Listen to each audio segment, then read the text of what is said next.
रामकृष्ण हरी मंडळी, मी आपला D N Sable, स्वागत प्रॉपर्टी ठाणे पश्चिम। खरं तर ज्या लोकांना वीकेंड होम हवा आहे, निसर्गाच्या सान्निध्यात राहायचं आहे, तर अशाच पद्धतीचा एक 1 BHK फ्लॅट आहे जो घोडबंदर रोडला रौनक बेल्स नावाचं प्रोजेक्ट आहे। ते आता रेडी टू मूव्ह झालेलं आहे। ग्राउंड प्लस 28 माळ्याची बिल्डिंग आहे। आपण हायर फ्लोअरला आपल्याकडे एक फ्लॅट आहे आणि हाच फ्लॅट खरं तर आपल्याला सेल करायचा आहे। तर हा जो फ्लॅट आहे, हा फ्लॅट नवा कोरा आणि अनटच इन्व्हेस्टरचा फ्लॅट असणार आहे। बिल्डिंगला OC CC सगळ्या इत्तमभूत सुखसुविधा झालेल्या आहेत। सोसायटी अजून झालेली नाही आहे, कारण नवाच फ्लॅट आहे त्याच्यामुळे सोसायटी झालेली नाही आहे। राहिला प्रश्न ॲम्युनिटीज आहेत, पण अजून ॲम्युनिटीज तयार नाही, पण बिल्डिंग मात्र पूर्णपणे चांगल्या पद्धतीनं तयार झालेली आहे। ठाणा स्टेशनपासून अंतराचा जर विचार आपण केला तर ठाणा स्टेशन टू घोडबंदर रोडला ह्या बोरिवडे नावाचं एक लोकेशन आहे। या बोरिवडला जिथे समृद्धी महामार्गाचं काम चाललेलं आहे, हावरे सिटीच्या शेजारीच तुम्ही जर विचार केला तर त्या साईडला हा खरं तर फ्लॅट आहे। संजीव गांधी उद्यानाला लागून असणारं हे घर असणार आहे, हे कॉम्प्लेक्स असणार आहे। जर तुम्ही इथे बाकी खाली सगळं मार्केट आहे, भाजीपाला किराणा बिराणा त्या सगळ्या गोष्टी मिळतात। हॉस्पिटल याला जर अवलंबून कोणतं म्हणलं तर वेदांत हॉस्पिटल आहे, हिरणंदानी हॉस्पिटल आहे, वाघबीळला काय हॉस्पिटल्स आहेत आणि आनंदनगरला काय हॉस्पिटल्स आहेत। तर ह्यापासून ते अंतर थोडक्यात घोडबंदर रोडला जर याला जॉईन करायचं म्हणलं तर साधारण 10 मिनिटाच्या अंतरावरती घोडबंदर इकडनं जायला आपल्याला त्या रोडपर्यंत जायला वेळ लागेल। पण अशाच पद्धतीचा हा 1 BHK 390 कार्पेटचा कसा असेल, हा अनयूज अनटच फ्लॅट असणार आहे। जर आपण कंपासद्वारे ह्याचा विचार केला तर कंपासद्वारे जर आपण बघितलं तर हा तसा बघितला तर ईस्ट वेस्ट असणारा फ्लॅट आहे। ज्यावेळेला आपण बाहेर जाऊ त्यावेळेला ईस्ट वेस्ट आहे, आतमध्ये येताना ईस्ट आहे आणि हे कॉम्प्लेक्स 90 कोरच आहे। अजून हे फ्लॅट अनयूज आहेत। ह्या साईडला 2 फ्लॅट आहेत, आपण ज्या साईडला आहोत त्या ह्या साईडला 2 फ्लॅट, ह्या साईडला 2 फ्लॅट, समोर 2 फ्लॅट। काही लोक राहायला आलेत, काही लोक यायच्या तयारीत आहे, काहींचं फर्निचर वगैरे ते सगळं काम चाललेलं आहे।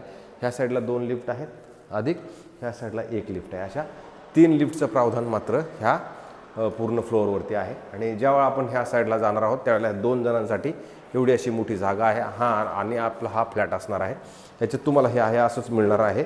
आणि मग हा तुमचा हॉल आहे। ह्या साईडला जर तुम्ही आलात तर इथं TV युनिटसाठी ऑलरेडी मस्तपैकी असं ह्या साईडला वेगळी जागा दिलेली आहे। आणि हा मग तुमचा असा पद्धतीने हॉल असेल। आणि हॉलच्या आपण जर ह्या साईडला बघितलं तर तुम्हाला स्टँडिंग बाल्कनी आहे। त्या स्टँडिंग बाल्कनीमध्ये जर आपण उभं राहिलो तर तुमचं येणारं मेट्रो स्टेशन DMartच्या जवळचं ते एक मेट्रो स्टेशन तुम्हाला जवळ आहे इकडनं। म्हणजे थोडक्यात तुम्हाला DMart तिथे आहे आणि हा घोडबंदर रोड तुम्हाला समोर दिसतो। हा हिल व्ह्यू अशा पद्धतीच्या बाकीच्या तुमच्या बिल्डिंगमध्ये मस्त असा व्ह्यू आहे जो ब्लॉक होत नाही आहे। खाली जो रोड वगैरे सगळ्या गोष्टी नीटनेटक्या झालेल्या आहेत। आणि त्याच्यानंतर जेव्हा आपण इकडे येणार आहोत त्यावेळेला इथे तुमचं ह्या साईडला आल्यानंतर ह्या साईडला एक कॉमन बाथरूम आहे, जिथे आंघोळीची आणि हात धुण्यासाठी सुविधा ठेवलेला हा बाथरूम असेल। आणि जस्ट याच्या बाहेर आल्यानंतर इथं अपोजिटला जर आपण आलो इथं किचन आहे। किचनच्या जे बाहेर जर आल्यानंतर इथं तुम्हाला परत ड्राय बाल्कनीसाठी वेगळी जागा दिली आहे। ड्राय बाल्कनीतनं जर बघितलं तर तुम्हाला प्रॉपरली तुमचा हिल मात्र हा प्रॉपर हिल दिसतो। आणि इकडनं तुम्ही जर बघितलं तर मग हे तुमच्या समोर जे ग्राउंड दिसतं हे ठाणा म्युनिसिपल कॉर्पोरेशनचं स्टेडियमचं रिझर्वेशनचं ग्राउंड आहे। इथं मोठं स्टेडियम येईल। अशा पद्धतीचं हा व्ह्यू मात्र तुम्हाला याच्यातनं नक्की मिळतो तुमच्या किचनच्या ड्राय बाल्कनीमधनं। आणि समोर जर आपण गेलं तर परत वॉशरूमसाठी एक वेगळी जागा इथं वेगळं तुम्हाला इथं प्रॉपर दिलेलं आहे ह्या अशा पद्धतीचं। आणि नंतर आपण ज्यावेळेला बाहेर येऊ त्यावेळेला तुम्ही इकडे आलात तर तुम्हाला इथं बेडरूमची सुविधा आहे। क्रॉस व्हेंटिलेशनसाठी इकडे खिडकी ऑलरेडी दिलेली आहे। आणि इथे तुमच्या कपाटासाठी वेगळी जागा आहे। जो छोटा परिवार आहे, नवीन जीवन चालू करायचं त्यांच्यासाठी पण हा ऑप्शन चांगला असू शकतो।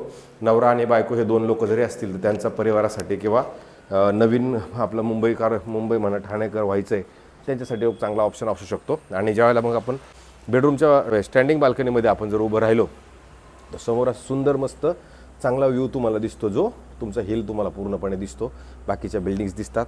अशा पद्धतीनं हा एक सुंदर असा फ्लॅट आहे, नवा कोरा अनयूज अनटच। मालकाने ठेवताना 63 ऑल इन्क्लुझिव्हची एक ठेवलेली 63 all inclusive including stamp duty ration आणि फ्लॅट कॉस्ट अशा पद्धतीचा हा 380 कार्पेटचा फ्लॅट आपल्याला दिलेला आहे। जर तुम्हाला हा फ्लॅट बघायचा असेल तर आम्ही नक्की दाखवू शकतो। त्याच्यात अजून ऑल इन्क्लुझिव्हची जी किंमत आहे ती कमी होण्याचे चान्सेस आहेत, नाही असं नाही आहे। आपण थोडासा अजून प्रयत्न केला तर अजून त्याच्यात कमी नक्की होऊ शकतं। अशा पद्धतीचा हा 1 BHK फ्लॅट आहे, नवा कोरा फ्लॅट आहे। जर कोणाला हा फ्लॅट घ्यायचा असेल तर आम्हाला फोन करा, हा फ्लॅट तुम्हाला नक्की दाखवण्यात येईल। आणि OC वगैरे सगळं पेपर वगैरे क्लीन आहे, त्याच्याबद्दल निश्चिंत राहा। आणि तुर्तास थांबतो मंडळी, आपण कोणत्याही बँकेकडून याचं लोन वगैरे कोणतेही मिळेल, आपल्याला काही प्रॉब्लेम नाही आहे। तुर्तास थांबतो मंडळी। रामकृष्ण हरी।